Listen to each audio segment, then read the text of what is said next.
Our Bible reading: don't give up, never quit, continue, and the Lord will see you through.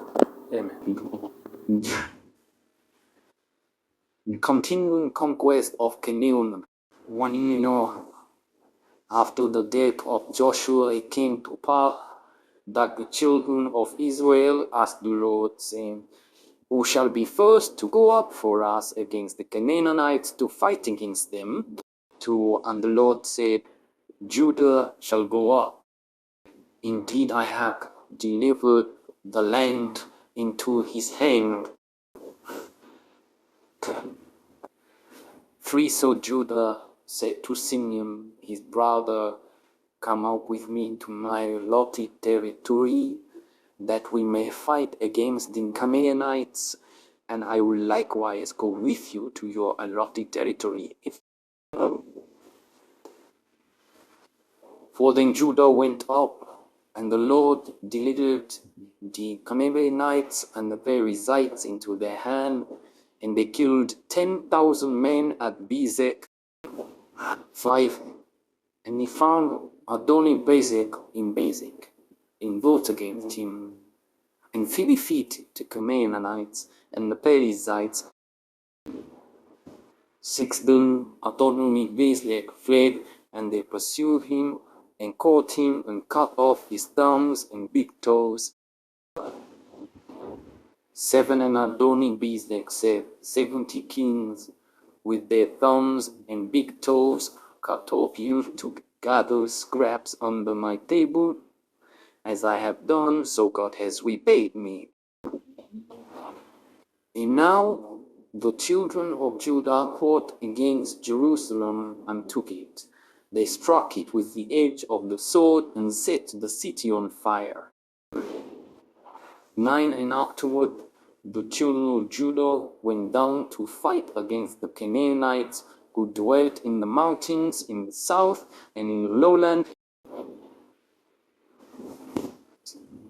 Then Judah went against the Canaanites who dwelt in Hebron. Now the name of Hebron was formerly Kirjath Arba. And they killed Shishai. 11. From there they went against the inhabitants of Debir, was formerly Kirjath Sephir. 12. Caleb said, "Whoever attacks Kirjath Sephir and takes it, to him I will give my daughter Aisha as wife." 13. And Othniel, the son of Bonaz, Caleb's younger brother, took it. 14. Now it happened, when she came to him, that she heard, and she dismounted from her donkey.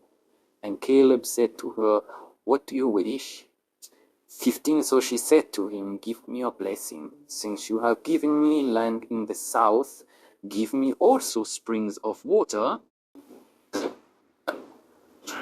And Caleb gave her the upper springs and the lower springs and the lower springs.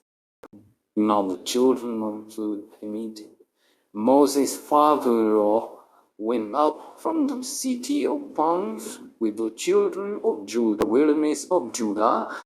17. And Judah went with his brother Simeon, and they attacked the Canaanites who inhabited Zephath and utterly destroyed it.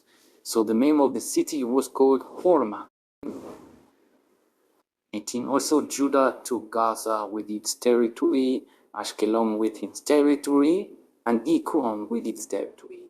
19. So the Lord was with Judah, and he drove out the mountaineers, but they could not drive out the inhabitants of the lowland, because they had chariots of iron. 20. And they gave Hebron to Caleb, as Moses had said. Then he expelled from there the 3 sons of Anak.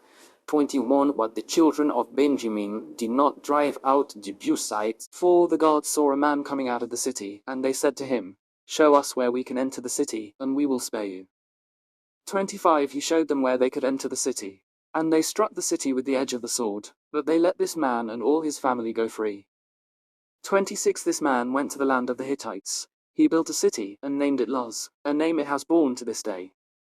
27 Manasseh did not drive out the inhabitants of Beth-shan and his towns, or Tanakh and his towns, or Dor and his towns, or Jiblim and his towns, or Megiddo and his towns, and the Canaanites wished to remain in that land. 28 When Israel grew strong, they subjected the Canaanites to forced labor, but did not drive them out. 29 Ephraim did not drive out the Canaanites who lived in Gezer, and the Canaanites lived among Ephraim in Gezer.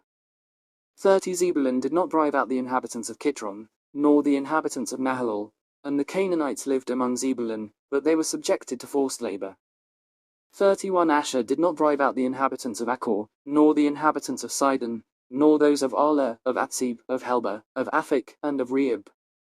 32 And the Asherites lived among the Canaanites, the inhabitants of the land, because they did not drive them out.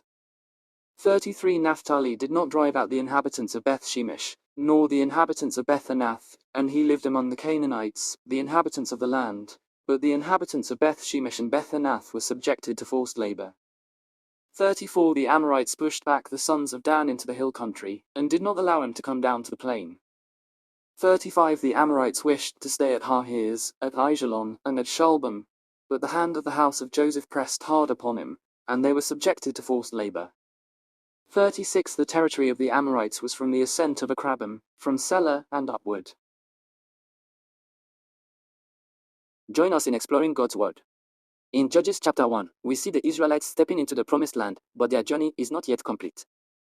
The tribe of Judah leads the charge, conquering cities with God's help, yet some tribes fail to drive out the inhabitants as God commanded. This chapter teaches us about faith, obedience, and the consequences of incomplete trust in God.